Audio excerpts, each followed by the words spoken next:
आज हम ऐसे व्यक्तित्व की बात करने वाले हैं जिसने सपना देखा था आम आदमी को हवाई सफर करवाने का।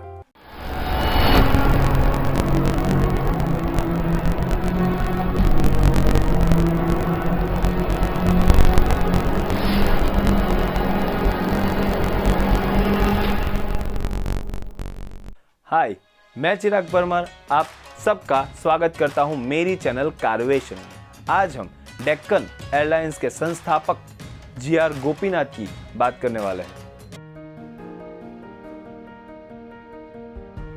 जी.आर. गोपीनाथ गौरव रामास्वामी गोपीनाथ, जिनका जन्म 13 नवंबर 1951 कर्नाटक में हुआ था। उनके पिता एक स्कूल टीचर और एक नॉवेलिस्ट थे।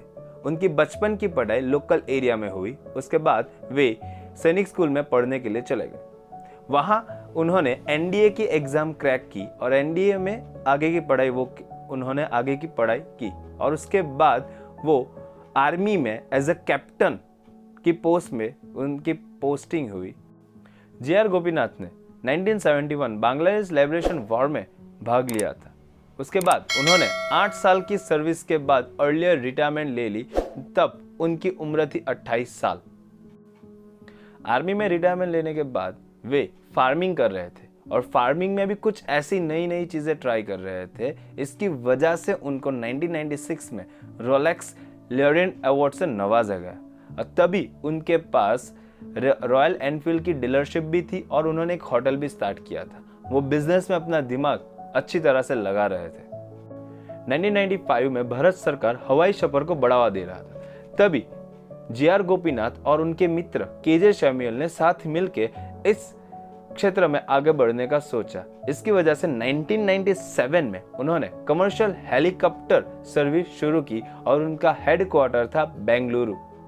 2003 में जेट एयरवेज, इंडियन एयरलाइंस जैसी बहुत सारी फ्लाइट्स थी, एयरलाइंस थी, लेकिन वो बेहद महंगी थी, जिसकी वजह से आम आदमी उसमें ट्रैवल नहीं कर सकता था।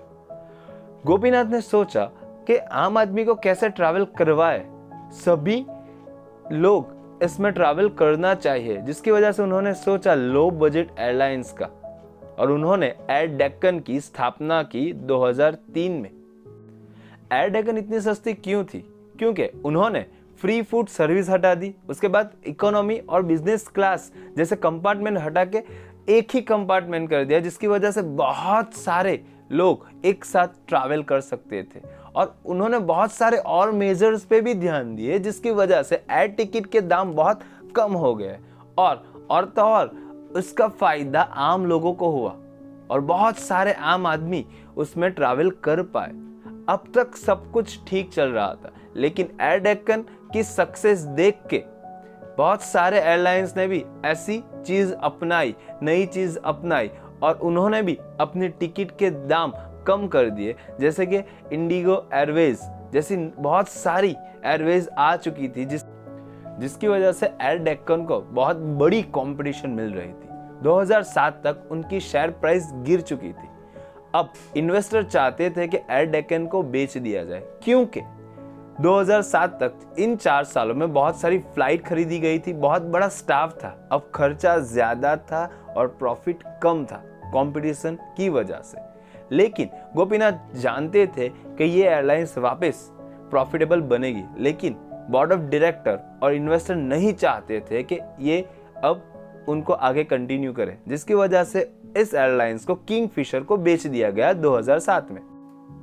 गोपीनाथ का एयरलाइंस का बिजनेस तो बंद हो गया, लेकिन उन्होंने वापस हेलीकॉप्टर सर्विसेज शुरू की अहमदाबाद से। वो भी 2011 तक चली और 2011 में वो भी बंद कर दिया। करीबन 10 साल तक एयरलाइंस बिजनेस से दूर होने के बाद 2017 में भारत सरकार ने उड़ान नामक एक स्कीम निकाली। इस स्कीम में वो चाहते थे कि आम आदमी एयरलाइंस में ट्रैवल करे, जिसकी वजह से उन्होंने छोटे छोटे शहरों को कनेक्ट किया और 128 रूट बनाए और 128 रूट पे उन्होंने ये स्कीम दी कि जो भी प्राइवेट कंपनीज इस रूट पे काम करेगी उनको सरकार से बहुत सारी मदद मिलेगी। तभी गोपीनाथ वापस लाइमलाइट में आए और उन्होंने 34 रूट के कॉन्ट्रैक्ट हासिल किए। तभी से एयर डेक्कन वापस कार्यरत हो चुकी है और अब तक वो इसी 34 रूट पे भारत सरकार के उड़ान प्रोग्राम के अंतर्गत काम कर रहे हैं। जी.आर. गोपीनाथ से प्रेरित होकर एक मूवी भी बनी है, साउथ इंडियन मूवी है जिसका नाम है उड़ान। आप जरूर जाके देखिए और इस कैरेक्टर से बहुत सारा मोटिवेशन मिल रहा है, वो मोटिवेशन हम क्विक मोटिवेशन में देखेंगे।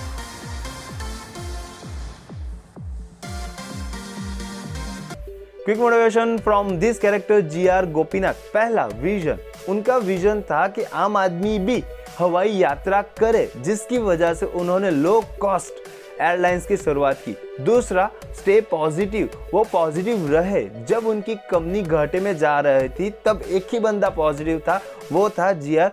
गोपीनाथ। और सबसे बड़ा मोटिवेशन, नेवर गिव अप। उन्होंने अपनी लाइफ में कभी भी हार नहीं मानी।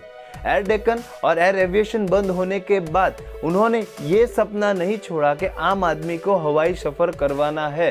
उन्होंने उस सपने में कभी भी हार नहीं मानी, जिसकी वजह से 2017 में वापस उड़ान अंतर्गत कार्यक्रम के थ्रू वो एयरलाइन सेक्टर में वापस आए।